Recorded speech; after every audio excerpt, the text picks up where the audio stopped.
Waaqayyo mucaa garaa keessatti du'e deebisee lubbuutti godhe. Isaan irraa dhageenya.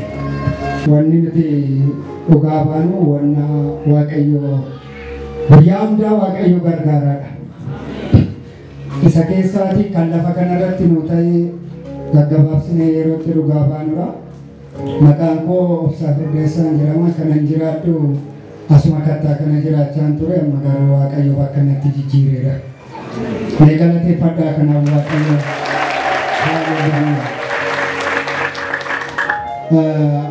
yeroo jiraachaa turetti Waaqayyo duraan dursee waan nutti dubbate ture mana kanatti. Innis haati manaa kootuma asiitii waaqeffachaa jirtu ani isa san jira. Sanaa booda akkuma Waaqayyo jedhe yeroo sana ammoo baratti ture ani fiigeetu garaatti baatti.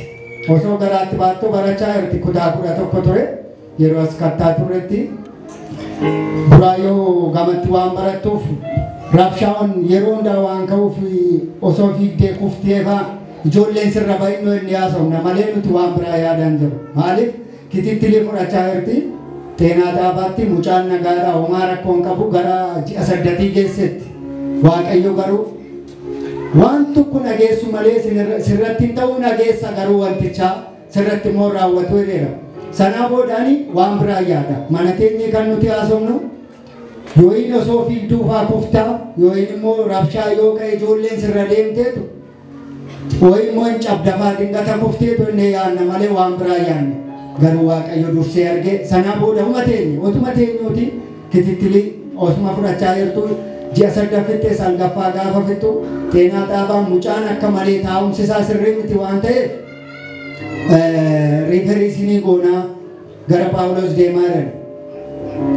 Isheenee nuu barreessanii calmannee qabannee teenye naannoo torbee tokko waanuma Waaqayyo godhu laallanneeti. Osa booda osuma teenyuuti as kilinika buraayyoo asii kanattis gaafa ilaashifnu torbee tokko teenye dhuguma mucaan akka malee jira waan ta'eef dafaatii Phaawulos deemaatii achitti haa ilaalamtu sirrii miti taa'umsi mucaayyuu nuun jiran isaanis. Sanaa booda osuma teenyu gaafa naannoo torbee lamaa teenye deemne achi gaafa deemnu kan barraayoo gaafa akkanarra mucaan ammas taa'umsi sirrii miti waan ta'eef dafaatii torbee irraatti wanna si barbaachisu bitattanii dhuftu opereeshinii haa taatu taa'umsi mucaa sirrii miti jedhan. Isheenee gaafa torbee ganama bareedanne dhaqni ammas ilaalamnaan hin galiin har'a keessaatii kana har'a immoo sirma isaa mucaa lubbuu waan hin qabneef egaa dhugaadha kun fuula Waaqayyoottidha. Turbii tokko muluu sana jidduutti mucaan hin sochoone homaa garaa keessaa humti hin socho'u du'aa mala bakka maanni du'aa baachaan jira taa'umsi sirrii bichaayyuu miti waan lubbuu qabuun fakkaatu jechaa turte isheen. Sanaa booda gaafa rannu akkuma jedhan gaafatti raasaa hundi ilaalaa mucaan lubbuu hin qabu. Kanaafuu har'a keessaatii kana naannoo sa'aatii 2 halkan keessaa opereeshinii taati mucaan du'aadha mucaa garaatii baafneetu haadha baasuu yaalla waan ta'eef akka hin deemnee misaas akka hin gallee dingata yoo fasaashiin hangalee lubbuu haadha faana fudhatee ba'uu danda'a. Sanaa booda callumannee nu ta'u anuma barbaade haa ta'u baanee dhufne misaarratti otoo misaan ga'e naannoo sa'aatii 5tti xumurre asufneeti naannoo madaanaalemii Phaawulos maatii akkam bahe taaksii katta buraa askoo fidu qabadheetanii paaster eebbisaatti an bilbile silkii isaanii qabu. Paaster ennaa yoo ennaa dhiyeessa jirtoo ennaa anu taaksii qabadheen iddoo ta'e deemaan jira naan jedhan. Dhiya geessanii ture ennaa naannoo kattaatii reefan kaa'enna bakka waan guddaa waan sin barbaadeef adaraa taaksii irraa bu'aatii na eegaa cheerchiitti dhufaan jira namatu baay'ee na jalaa dhukkubsate haadha manaa kootuun jireeni. Maal taatennaa Phaawulos anneetu waan hin taane nutti haasaan waan ta'eef akkuma sin daqiiquma muraasa nuu kadhattanan barbaadaan jedhe. Sana booda isaan ishika irraa bu'uurennaa irraatii bu'aatii na eegaa adaraa Waaqayyoon jedhee irraatii bu'anii gara manaatti deeban gara kiliinikaa deemanii mana egaa galanii beeku. Sana booda nan bilbilee fi taaksii irraa bu'eera achumatti dhufa cheerchiitti na eegeera. Nan eega naannoo daqiiqaa 30 eegee naa qabnaa misaan geenyaan bakka amma paasteriin dhufanitti mana gallaan jedhee mana gallee misaa nyaanna jedhee mana gallee buna dhumnee misaa nyaannee baane isa jidduutti baay'ee bilbile paasteriin narraa kaasuu didan bakka kan keenya dhumateera Anurri atumtirreen baatee yaade ture amma mucaan isattis waan hin baaneef paasterii waan didaniif waaqayyo waa malee miti kunoo silkiin irratti cufanii waa arganiiru bakka isaanis atis mucaanis waan baate miti baay'ee yaadde bakka teenshinii keessan gal buna ni dhuguu dadhabeen harki koo akkana ta'e buna silkii waan irraa kaasuu didaniif Yesuus Kiristoos isa si yaaddoftan irratti dhufa. Sanaa booda ishenne isaan silkiin irraa kaasuu didan bakka hin barbaadde ta'e atis du'i mucaanis du'i erga isaan didanii waaqayyo waa malee isaan dhoowwine silkiin irraa kaasuu waan didaniif kottu hin deemne manaatti baasee ol qa'e yeroo ol qa'ellee qixxee mana kanaa ga'u geenyu paasterii taaksii qabachuudhaaf iddoon dura isaan dhoowwe sanatti deemaa jira. Hiike dhaqee duubarra gore maal paaster maaliif turtan anara inni sin eegaa ture obsaaran jedheeni innaani amma yoo naasuma jirtu innaan ay biiziin ta'e hojii wayii qabadhee taniin kottaadhani mana kana dhufne as galleeti taa'edhani biiroo nu gashani maal taatan innaan mucaan lubbuun qaburani kana biraa immoo hin deeminaa dingata fasaashin yoo dhangala'e lubbuu afaana waan darbu otoo fasaashin hin bahin mucaa du'aa garaati baafne damneetu jedhani nuti immoo waanuma waaqayyo godhu laallaa dursinee immoo silmaan kadhachiifachuu dhumne bakka homaa tokko yaadda hin haarani daqiiqaa tokko oo baay'ate daqiiqaa 3 nuu kadhatan maqaa Yesuusin bakka jedhanii nuu kadhatani danda'ameera deemaa jedhan Yesuus dhimma keenya akkumaan danda'ameera jedhe. Arga keessa nu kaasan dhaabe. Dhimmi kee danda'ame. Warra burra bakkeetti qabu nama taa'e. Natti tola baay'ee. Abbaa abbaa gararraa. Jabaa jabaa gararraa. Isa mana kee jiru sanatu dhimma kee hojjeta. Iyyiti dhimmi koo danda'ameera.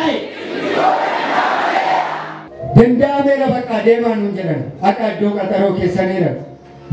Asii baanee osoo barri kana hin jalqabe mayin hin jalqabe dhugaadha jechuun soban qabu. Amma nuu kadhate moo paasteriin hin haasa'een jedhe.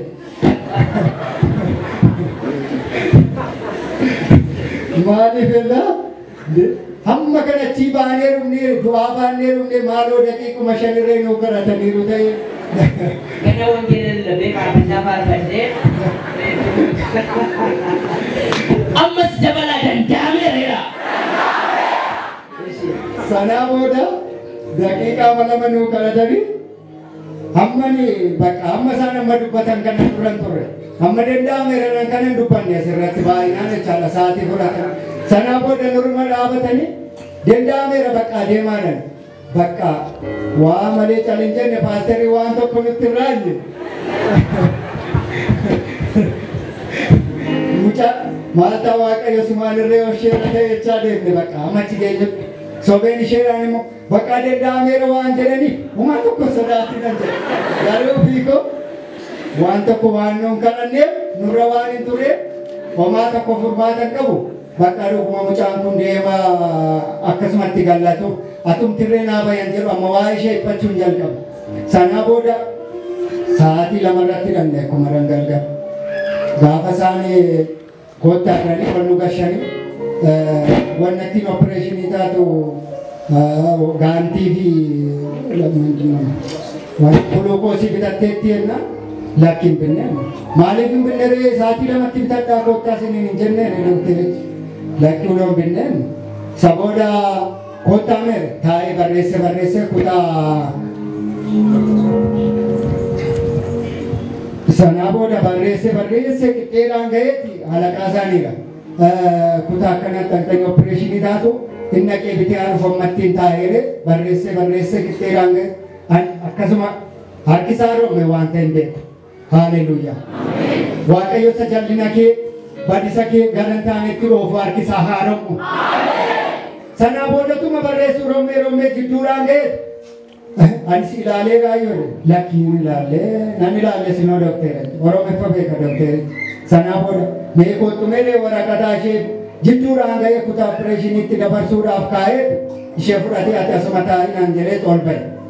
Geessee fooqii sadaffaa irratti attiraasaawundii ilaalee deebi'e. Achumatti loluu jalqabe haadha manaa koo. Akkamittiin eenyani du'aadha siin jedhee eenyani mucaan darga jira siin jedhee. Yesuus yaadannaa Yesuus.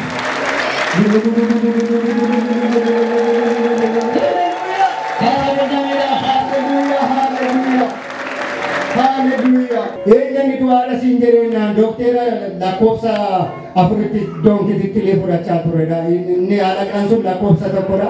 Lakkoofsa sadii doonkititti fudhachaa turetti akkas naan jedhee. Sanaa booda kootu jedhee gadi buusee barriirra taa'ee barriirra nu kaa'ee dokteerota tokko inni tokkoffaadha hunda isaanii walitti waame. Tokkooti hanga shanitti warra jiran waamechitti. Isin beekamoo wallaalaadha. Akkamittiin mucaan du'aa garaati haa bawwettanii kana barreessitanii akkamitti ajajjanii otoon irra deebiin ilaalle ta'e tokko haati opereeshinii taatee bahuu dhiisuu dandeessi. Lammaffaan mucaan du'aara waan jedhameef eeggannoon hin ta'uu fi akkamitti akkatti ajajjeeree dokteerota lolle walitti qabeeti. Sanaa booda hin barreenne maatti beekanii akka Waaqayyo dinqiin of godhe. Haaleluyyaa.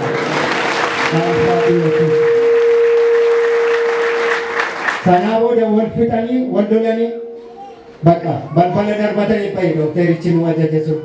Sanaa booda akka iddoo doktera keenitti jedhee kaarri nutti deebise kutaa iddoo dormaa gaafa randu dokterichi masa dura barreesse. Haareedha baay'ee bakka. Jechuun anatu hojii koo sirrii miti moo maalirra isaafii galuu dide walii wallaala. Sanaa booda gaafa guyyaa lammaffaa koottaa gaafa lammaffaas gaafa nuti mucaanis taa'umsis lubbuunis nagaadha waan ta'eef aannaan onneessaas hundi poozitiiviidha. Uumaa tokko rakkoo waan hin qabneef torbee kana kootu ilaala gadi gaafa torbee sinan bakka amma somaa tokko rakkoon hin jiru. Kanaa booda immoo opereeshiniis hin taatu homaas hin taatu guyyaa da'umsa ishee bichaa eeggattu jedhanii Waaqayyo akkasittiin jidduu galee sana booda mucaan nagaa otoo waan tokko harki namaa irra hin gahin otoo harki beektotaa irra hin gahin harki madaa harki Yesuus nuu qaqqabate dura.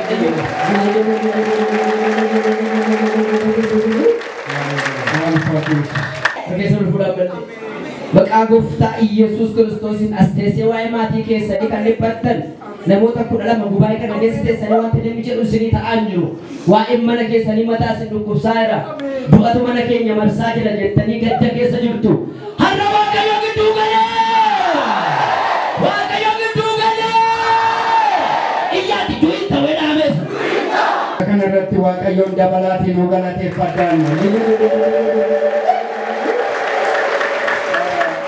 Kan lammaffaa dhugaabaatiin koo dhugaabaatti sadii qabna kan Waaqayyo nu godhe isa tokko ishee naa dubbattu. Inni lammaffaa immoo naannoo sanaatiin na qabee as na baasee waan guddaa tokko nyaata hiriirna horii geessaniitu jiraachuu dandeessu. Ganama ishee dormaatee ani keessaatiin dhufe waan guddaa tokko nyaata hiriirna akkasuma. Sanaa booda calmaree otoo hin taa'uti naannoo ji'a sadii osoo hin fitiin birrii 10,000 bichaan qaba akkaawuntii koorraati. Baay'eedhaan nuuf kan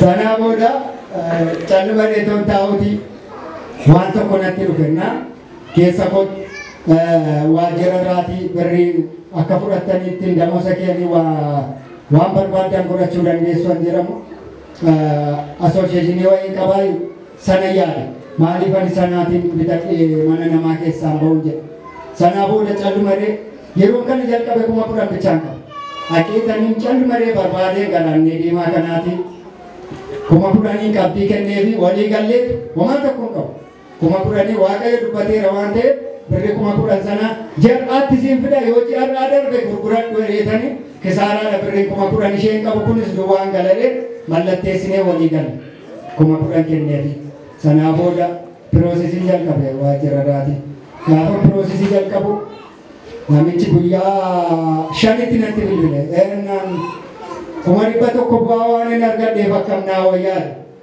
anuma barbaadde godhiin jedhe bakka maaliif Waaqayyo dubbateera waan ta'eef na eegaa yoo dandeessan immoo gurguriidha afaan keessan eeggadhaa isa dubbattan lakkiin shaarinaa nan sini fida yoo qaxaroo keessan darbe birrii keessan fudhaa birrii kooyyuu sinin gaafadhuun jedheeni homaa immoo reefuma jalqaba piroosesii sanaa booda isheen eegdaa akkamittiin 100,000 tirfii argattee dhiistaadhanii namoonni warri kaan daldalaan hin beeku yeroo sana namichi as hin jiraatu calmaree bakka biraa waan jiru gara atanaa taraa jiraata abbaansaa waan hin beekne callisee manatti gurgure Sanaa booda namoonni daldalaan arganii ani kuma 50 ani kuma 100 irratti si buufne si gurguranii sossobanii hindi denne garuu namichi mammoo siliimadha garuu waaqayyo mamaan gaagaasaa qabee markaanota.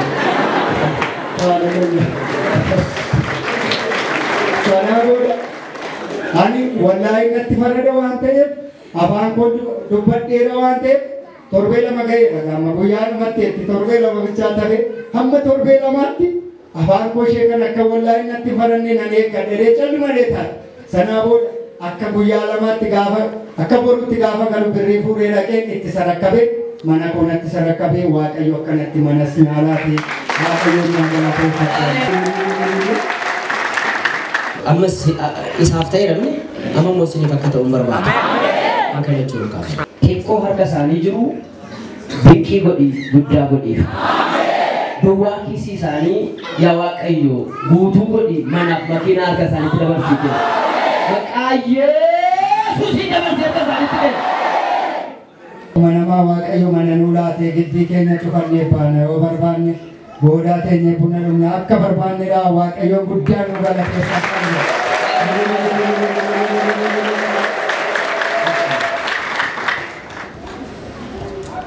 Ishii waaqayyo galanaa ta'u waaqayyo waan guddaa naaf godhe waan namni keessaa bahuu hin dandeenye waaqayyo keessaa na baase nam lama dhugochuun baay'ee ulfaata.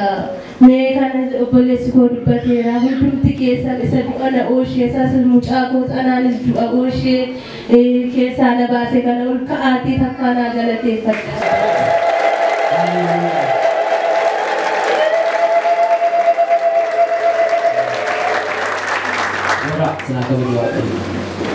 Inni sagalee mucaan keessa irree miti mataan isaa keessa bishaan jira. Mataan isaa guddaa waan ta'eef mucaan keessa irree miti naan jedhe.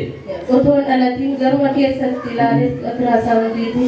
Innaan paasterii isa du'aadha jedhanii naa kadhatanii kunoo amma jiraataa ta'eera. Mataa isaa keessa immoo bishaan jira guddaadha naan jedhanii isa kanaafis naa kadhadhaa'een toora kadhataatti ol baheen kadhachii badde.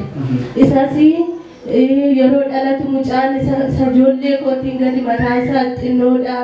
Bishaanis keessan jiru mucaa nagaa mucaa fayyaan ta'ee dookterotattis agarsi ilaalanii mucaa fayyaadha mucaan isaa mataan isaas fayyaadha nagaadha naan jedhanii isa kanaafis waaqayyoon naa galateeffadha.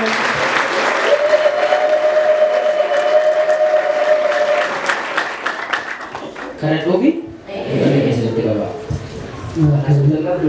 Jijjootti wanni isheen hambiste toora qaba as baatee kadhachiifate. Toora gashee kadhadha. Kanaa booda duruma yeroo mucaan sirriidha illee booda ammoo sababa nutti barbaadu waan ta'eef mucaan sirrii miti argadanii amma mucaan bishaan waan qabu mataa isaa kee bishaan jira. Yeroo dhalatutti guddachaa deeme booda waan biraa ragaa kanaafu akka dhalate ilaashi isaatu fuutanii baay'ina. Sanaa booda isheen dhuftee ani reeyojiin seenerra gaafasi dhuftee toora kadhataa qabattee isin kadhachiifatte bishaan miti waan tokko mataa isaa keessan jiru mucaa nagaa baattee dhufta deemettanii.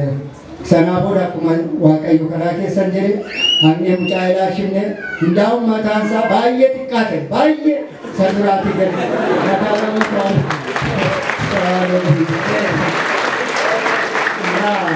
kanas waaqayyo nu godheera kan biraa immoo ani isinitti immoo adaraa yeroo as jirtanitti nama waaqayyo irraa fayyadama adaraa keessan irraa fayyadama waaqayyo isaa wajjin jira waaqayyo lafa kana wajjin jira waaqayyo isaa naa eebbisuun jira karaa